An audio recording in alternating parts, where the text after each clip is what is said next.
I hear you, John. But anyway, he got to see Tommy on my Facebook. He put on there about I mean, I wish you could read that. He got specific about stats, how many were employed at home at the junior college, their salaries, and all this and that. And of course, he still calls me and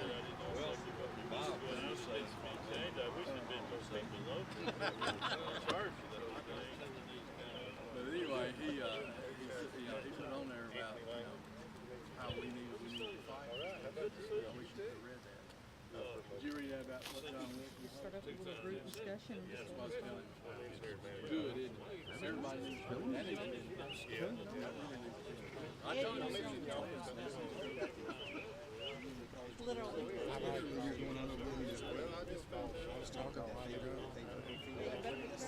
well, they called it off. That board was not overseen. I'm live right now. If you want to stay in front and read it.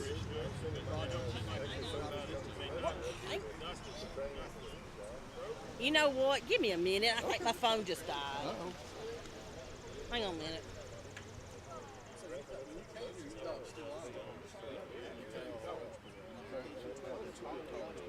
No. But yeah, it's called off. The word he got out. Channel 6. I'm still trying to. It's going to be some Birmingham newspaper people. They wanted to hear from us. So you need to stay Listen, around. my phone just died. So that was from day one. I tell you, give me just a minute. Let me charge it for a couple of minutes. I got full charge. We're good to go. Okay, let me charge it.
Say something on camera?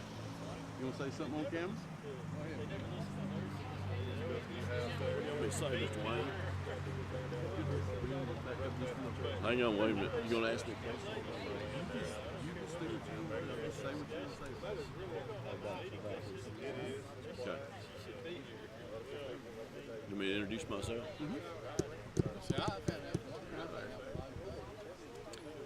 Hi, I'm Phil Seagraves. I'm a candidate for State House, District 17, and I'm rejoiced tonight that we have good news for the city of Hamilton as well as our whole region, that Bevill has put their plans to remove programs on hold, and I'm elated. This is a big win for the area, big win for our students, and I'm sure that good things are going to come from tonight.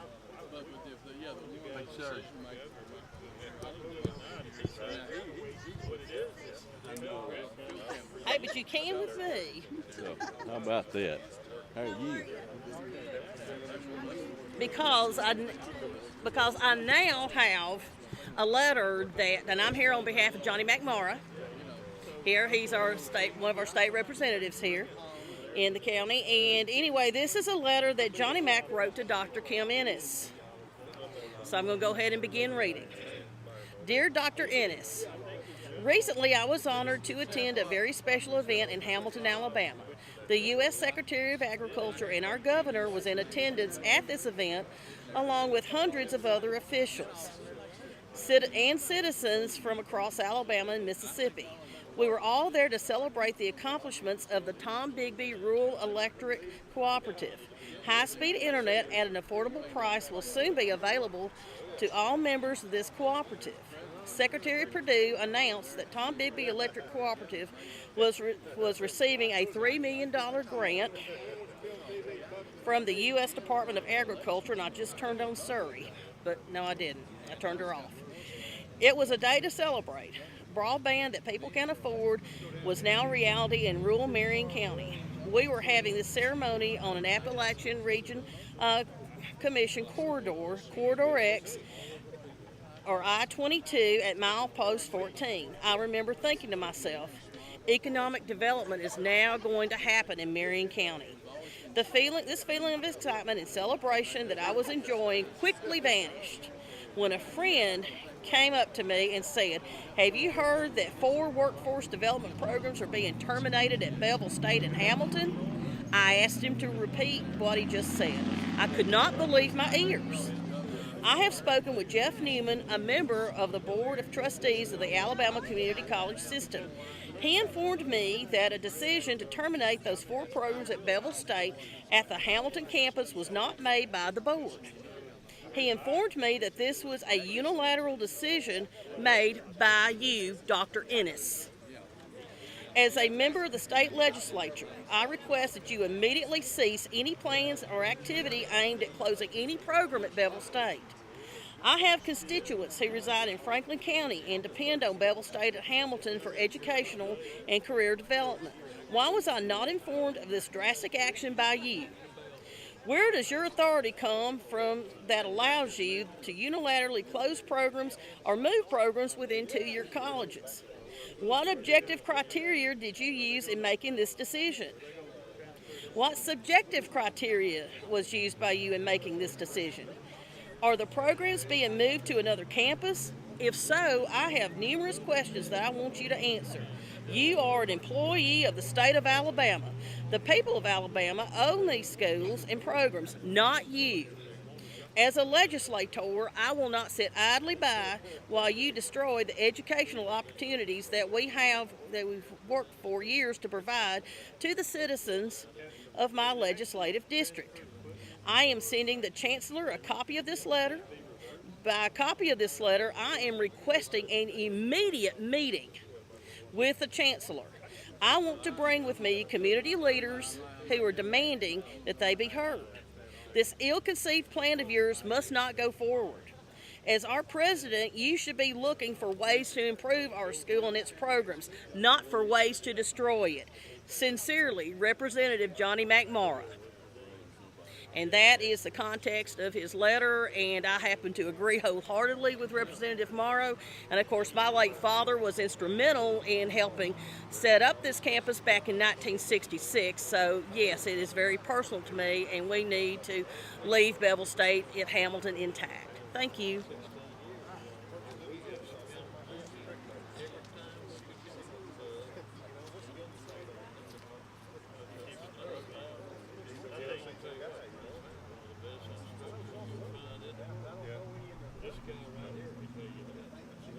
I think some people are under the impression that they had not kept up. And drafted. We got drafted. I think there were. Hey.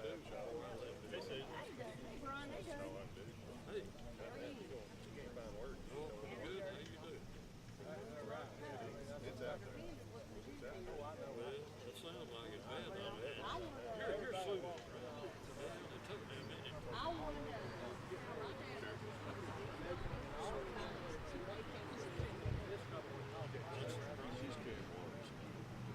just think that's pretty sorry, Council meeting. I want to tell you what, Sue, it took the bunch at Phil Campbell about a year to get rid of that band. And we had to borrow money to build these buildings. I'm not surprised either. Of course, see, a lot of that happened after I moved. This campus has been kind of, Hey, they don't, I guess you'd say, right ever since every time we did any merger or whatever. Yeah, just like it's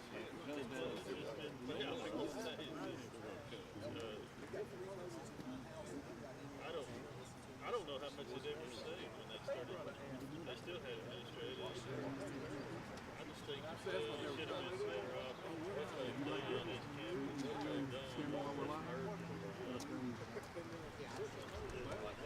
So you don't mind if I read it? That's a little artificial, but I'll get it right probably if I read it. It's fine. We're just broadcasting live stream from down here. You tell me when you're ready. We're live right now. Go ahead. This is Michael McClung from Hamilton, Alabama, and I love the community college system. I'm a product of the community college system. Everyone in the Hamilton area is upset and shocked at the deep cuts and elimination of important programs at Bevill State Community College in Hamilton. What happens to your local community college is a direct result of the politicians you elect to serve in Montgomery, Governor, Senate, and House. Alabama voters need to think very carefully about that. We badly need elected officials at the state level who will support and protect the two-year college system. Thank you. You could have been better serving otherwise, our department and road. They're saying, well, we're just moving to Jackson and something. And he said, Jason, you want to say something about it? About 70-something minutes. They did had some kind of committee people like you that work there or retired that work before they just go and go.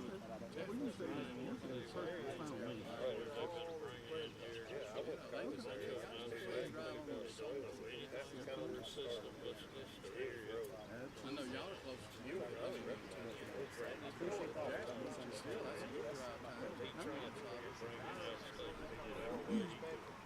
Plus, that's not He's one of the leading staff things he knows more than everybody else. I just think they should have had somebody somewhere local. I'd say always local people are have the best interest, but I think if you had a local person that had the best interest of the community, so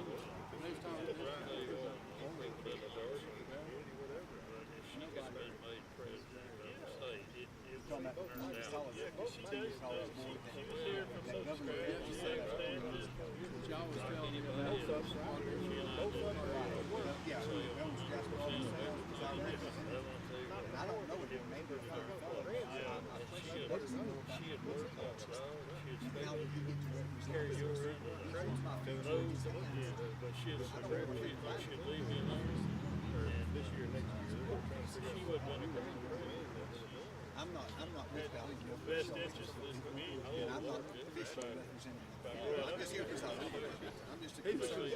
I'm a concerned citizen. I can't wait to get anything.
plus with no tag, no insurance, nothing like that.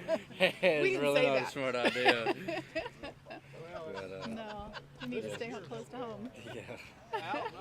And plus with my mom trying to go to school, this hinders her too. Yeah. No, let's talk to Mom just a minute. Hey, Mom. So, trying to keep from having to go to a different campus. Is Yeah. that what the? It will be conflicting schedules, you know, if I can get enrolled and then him trying to further his education and them cutting everything, it's almost impossible, and there's one good vehicle. Yeah, and I mean, and that's common for not just your family. That's common for a lot of families around here to have to try and make one car work for the family. Yes. So now, where would he end up having to go? Jasper or Summerton, or do we know yet? We would have no idea, and we had no clue there was even going to be a meeting until we ran into a friend of his, and he was really upset. He had said he had already done, 3 or 4 semesters, and now that would really hinder his education. Oh yeah, and there's a lot of students that's in that same boat.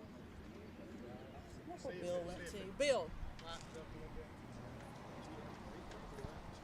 we were just talking about this young man and this young lady right here about having to possibly uproot and go to a different campus. I know, you've been involved in the community in Hamilton for many years.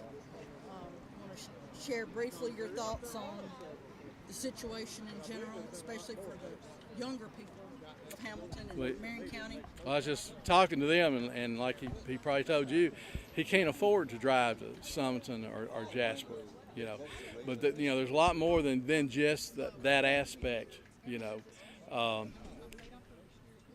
we're going to have opportunity for everybody in this area, we've got to take advantage of this, not cut it out, but utilize it.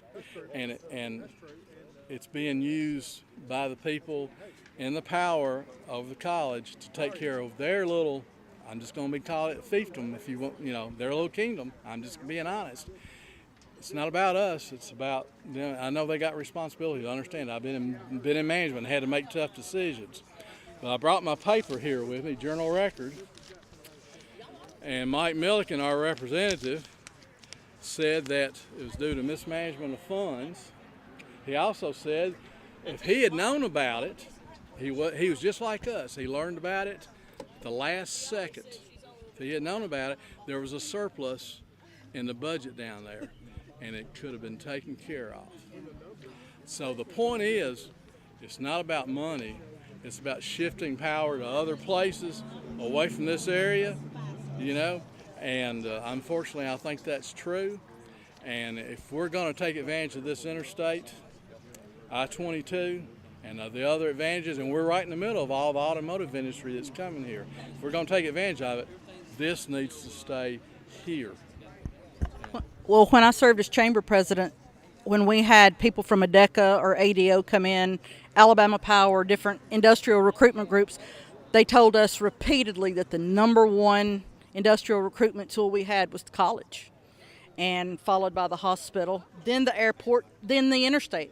I'm sure the Freedom Fiber today probably, factors into that top 4 as well, but, to your point, it's vitally important for the future of our, and not only Hamilton. This is not a, quote, Hamilton issue. It's Marion County, Franklin County, Lamar County, even Fayette. I know Fayette has a campus.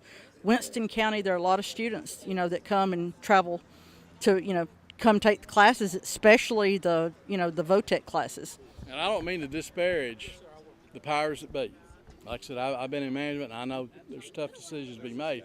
But when the mayors around here find out on the news, on their TV, sitting in their living rooms, something's wrong.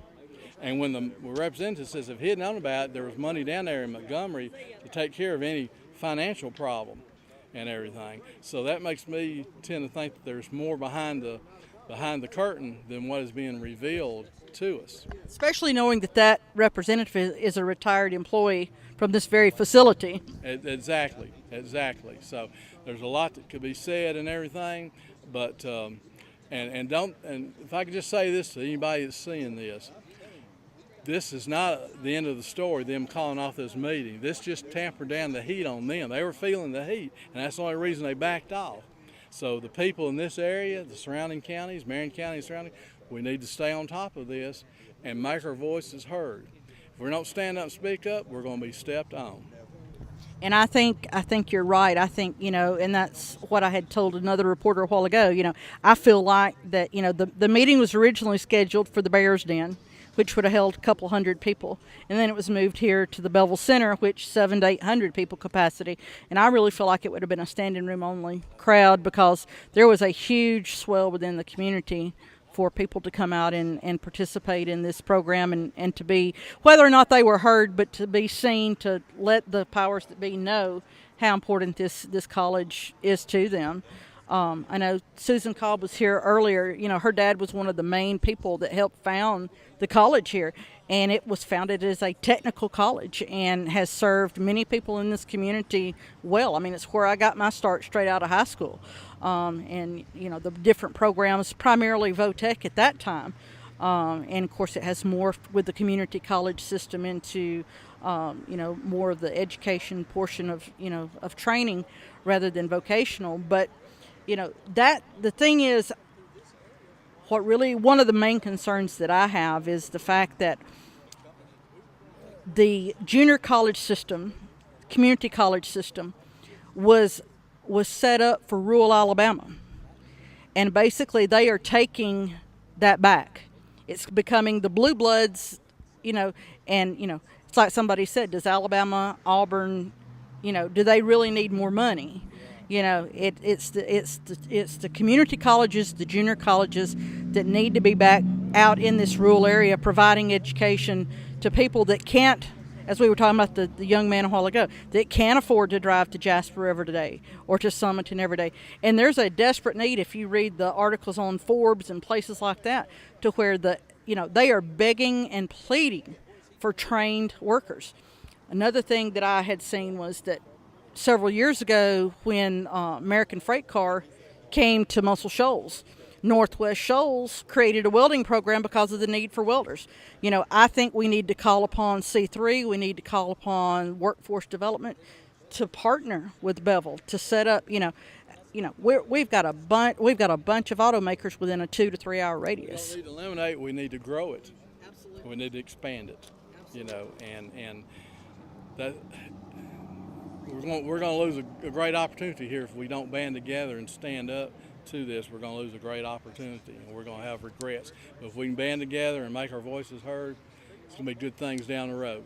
Well, you look at the partnership between the Bevill, it's well known here, the Hamilton campus, for its nursing program, and the partnership, we're standing right across the street from the hospital. What a wonderful partnership they formed, over the years to, put these primarily young ladies, but young students to work within our community and within that system. And those are nice paying jobs. So, it's not just entry level type employment that we're talking about when these kids, hey, call a plumber and see how much it costs. Call an electrician, have your car fixed. Those are the type things that, can come out of this campus as people with those skills.